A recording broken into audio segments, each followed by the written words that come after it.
Everyone last of Apollo सबैजनालाई अनि good morning. मैले चाहिँ बिहान स्टार्ट गर्दैछु। अहिले चाहिँ 8 बज्दैछ र म चाहिँ उठिसकेको छु। अघि नै घरहरू बढालिसकेँ। मैले दीक्षान्तलाई ब्रेकफास्ट रेडी गरिदिँदैछु। ब्रेकफास्टमा चाहिँ मैले रोटी बनाइदिएको छु भने उसले खान्छ अरे दुध भनेर चाहिँ दुध मैले गरम गर्दैछु।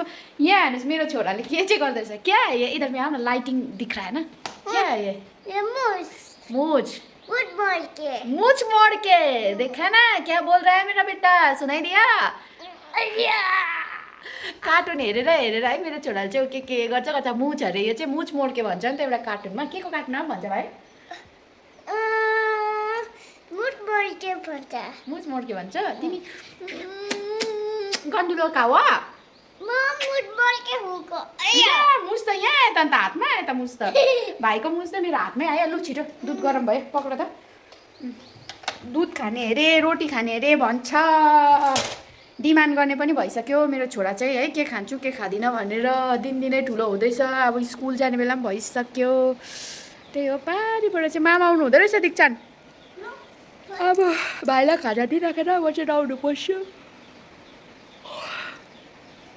लु हेर्दै जानुहोस्, आज पनि के गर्छु त्यो सबै तपाईँहरूलाई देखाउँछु। सधैँ एउटै भिडियो हेरेर त वाक्क लाग्छ होला तपाईँहरूलाई पनि, छ्या अहिले त के साह्रो एउटै भिडियो बनाएको भनेर। तर के गर्नु, यस्तै छ जिन्दगी, काहीँ जानु छैन, केही गर्नु छैन।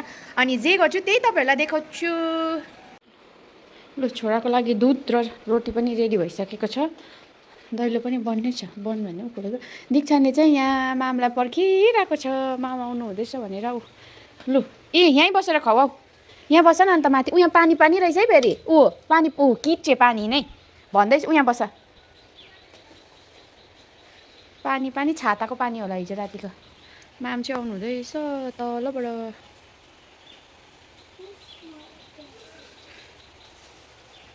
हिजोको छिचिमिराले चाहिँ गर्नु गरेको है।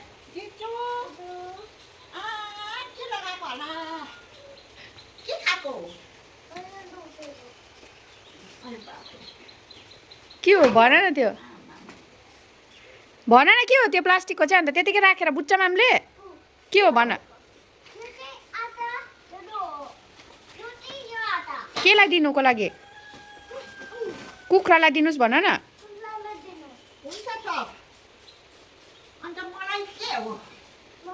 हौ ल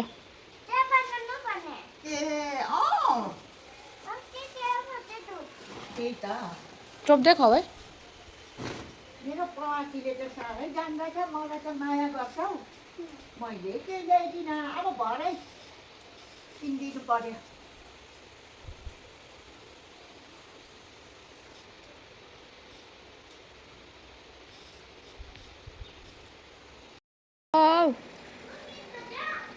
के गीत बजाउँछौ? लु है साथीहरू, भाइलाई पनि पढाइसकेँ। मेरो ड्युटीको एउटा काम चाहिँ सक्यो। अब अर्को ड्युटी स्टार्ट हुन्छ, खाना बनाउनु। कपाल चाहिँ यस्तो झर्छ नि हौ बिरिङ। अब बजाउनु परेन, तिमीले बाङबुङ पार्छ त्यो माछ है। आपाले म त जान्दिनँ नि पिट्यो भने चाहिँ। आज पनि दिन चाहिँ पानी परेर बिहानै पऱ्यो पानी है। रातभरि पनि परेको थियो, अन्त अहिले चाहिँ अलिक रहिरहेको छ। 1-2 दिन पानी, 2 दिन भयो कटेर परेर। लुगा चाहिँ रास भजा छुट्टे जाऊ बजाऊ। अब म चाहिँ खाना बनाउनु तर्फ लागेको। डेली के पुग्छौ? डेली एउटै ड्युटी गर्दाखेरि त घरिघरि त हुन्छ नि, वाक्कै लाग्छ नि हौ। आमा सधैँ उठ्यो, पूजा गर्यो, घर बढाल्यो, घर पुस्यो, भाइलाई पढायो, खाना बनायो, खायो, भाँडा धुयो। एभ्रिडे एउटा रुटिन हुँदाखेरि चाहिँ कसो चाहिँ हुन्छ होला भन्नुहोस् त।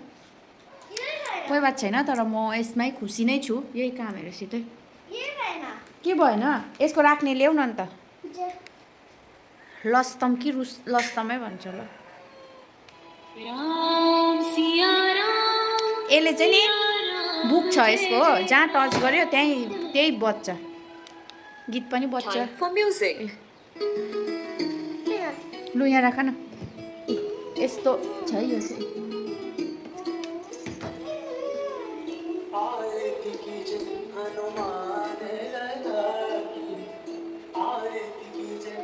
सिरियस हुन्छ, सिरियस।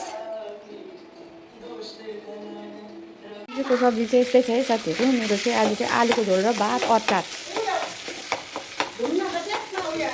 के हो एउटा इस्कुसको टोल फरेछ हौ कुन चाहिँ ढुङ्गाको फेदमा माथि नै त्यो खन्दै छ सानो सानो त्यो हौ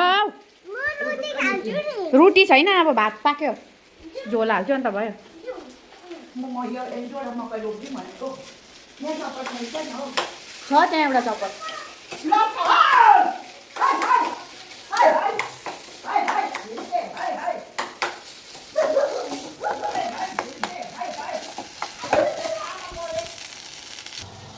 इस्कुसको जरा फलेछ हाम्रोमा पनि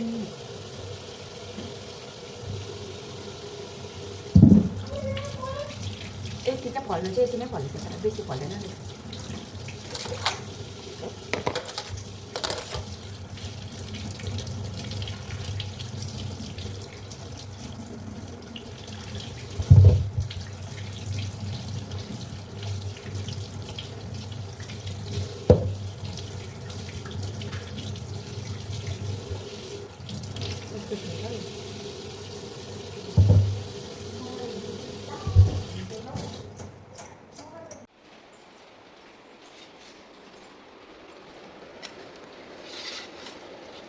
गर गर के अहिले हाततिर लागेछ भने चाहिँ नरुनु नि फेरि अहिले चाहिँ भनिदिएको मैले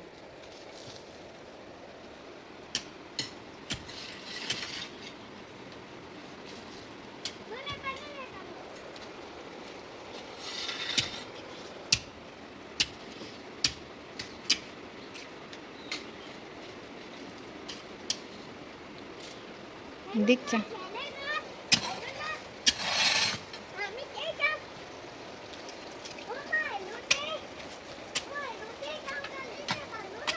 ए हेलो गाइज हेलो मेरो छोरा चाहिँ काम गर्दैछ देखाउनु अरे हो यसरी काम गर्छ मामले चाहिँ मकै रोपिदिनु हुँदैछ पनातीको लागि पनाती छुट्टीमा आउँदाखेरि खानु भनेर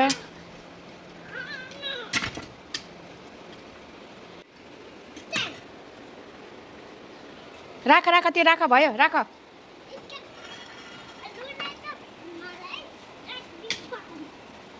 यो लुगाको थुप्रो चाहिँ एक रास छ हो होस् अब चाहिँ म लाने हो आकाश चाहिँ कालो भइरहेको छ पानी परेको छैन हावा चलेको छ बरु म पानी पऱ्यो भने कुदाउँला एकछिन भए पनि लुगा चाहिँ सुकाउनै पर्ने हुन्छ नभए चाहिँ यो साह्रै चिलिङलिङ च्याल्याङल्याङ साह्रै च्याल्याङल्याङ लु हेर्नुहोस् त 3 जनाको परिवारमा चाहिँ 2 दिन पानी पर्दाखेरिको लुगा चाहिँ कति एक बाल्टी यस्तै छ यस्तै छ होस् अहिले पानी पर्यो भने बरु कुदाउँला लुगा चाहिँ यसरी राखेर हुँदैन पानी पर्छ भन्दै सोचेर चाहिँ हुँदैन रहेछ कुदाउनै पर्ने रहेछ पहले पहनेंगे चप्पल उसके बाद लेके चलेंगे बाल्टी को ऊपर लु तपाईहरुतिर चाहिँ कस्तो भइरहेको छ हाम्रोतिर चाहिँ आहल भइरहेको छ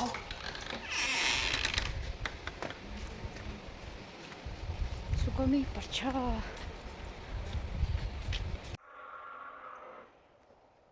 मेरो चप्पलको यो निकाल्दिएर चाहिँ लगाइदिँदैछ फेरि उसले आफै जान्दैछ हैन लाउनु खानापिना खाएर पनि सुतेर उठेर पनि दीक्षान बदमास गर्दैछ पानी पर्दैछ नि भाइ ओके यो पहिला लगाऊ पहिला यो लगाऊ यो अर्को किन बिगारेको किन खोल्यौ अन्त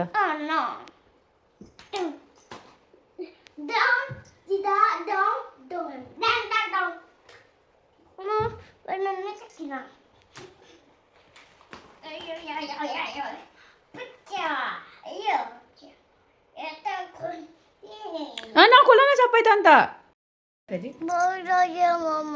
भोक लाग्यो कसरी लाग्छ बुढीमा भोक चाहिँ के गरेर गुरगुर गरेर भोक चाहिँ लाग्छ मेरो चुट्टिन्छ है मेरो फेरि मालाहरू हौ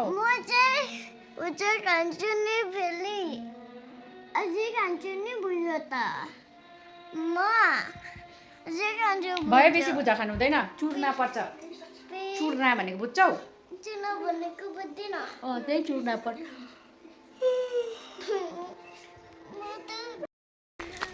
आमा छोरा चाहिँ सौदा ल्याएर आएको दो छोराले चाहिँ मलाई आएको दो पक्रा सौदा पक्रा औ पक्रा पक्रिनु सकेनौ लु पक्र पक्रिया लु छोड चाबी खोल्नुपर्छ एकैछिनमा यहाँ हुन्छौँ एकैछिनमा कहाँ पुगेर आउँछ है साथीहरू हामी चाहिँ है भाइ चाबी फेरि खतरा छ नि पर्छ न अन्त कहाँ अड्क्यो फेरि घाँटीमा यसरी हालेर हिँडेन भने त जहाँ पाएँ त्यही छोडिन्छु अन्त घाँटीमा यसरी हालेर हिँड्नुपर्छ त्यो पनि फेरि कहाँ अड्क्यो लु खोला थ्याङ्क यू वेलकम लु डालो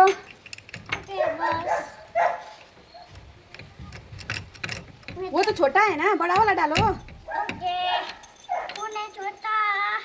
यस वही जो पकड़ा है वो जो मैं पकड़ा है और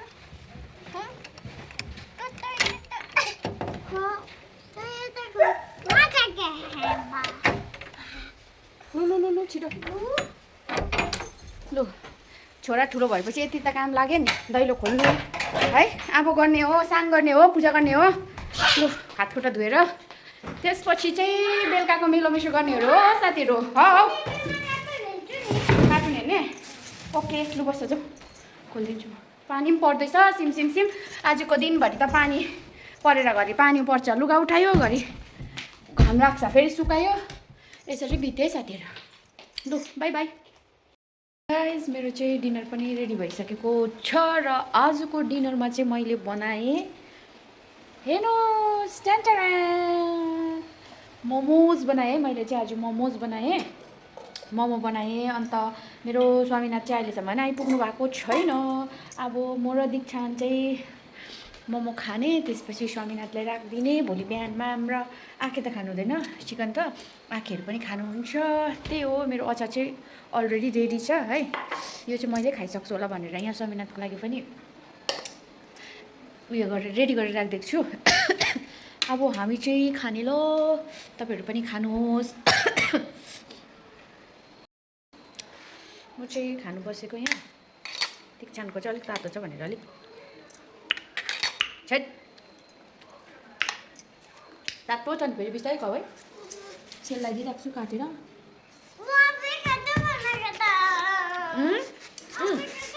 लु योलाई काट न अन्त आफै लु तातो छ नि त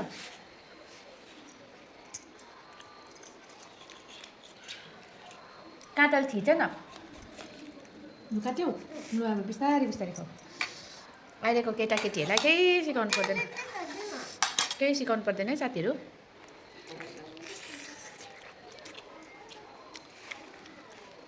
सबै सिकेर गर्छन् हो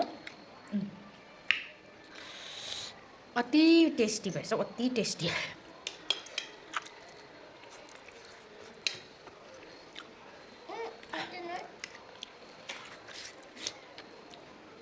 तपाईँहरूलाई पनि मैले खाएको देखेर खानु मन पऱ्यो भने चाहिँ मोमोको लाभ उठाइहाल्नुहोस् अब गरम महिना लाग्दै गएपछि त बनाउनु पनि अल्छी लाग्छ अहिले नै हो जाडो जाडो हुँदाखेरि चाहिँ तातो तातो सुप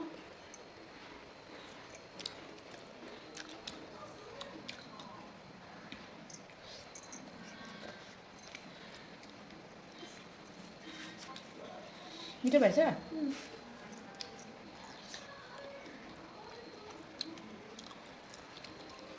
सो गाइस आजको मेरो भिडियो पनि यति नै थियो अब त भाँडासाँडा धोयो त्यहाँदेखि त ओछ्यानमै त हो त्यहाँदेखि त के देखाउनु तपाईँलाई अनि कस्तो लाग्यो कमेन्टमा भन्नुहोस् होला लाइक सेयर पनि गरिदिनुहोस् होला अनि जो पनि मेरो च्यानलमा नयाँ भ्युवर्सहरू हुनुहुन्छ प्लिज मेरो च्यानल सब्सक्राइब गरिदिनुहोस् होला बाई बाई फेरि भोलि भेटौँ ल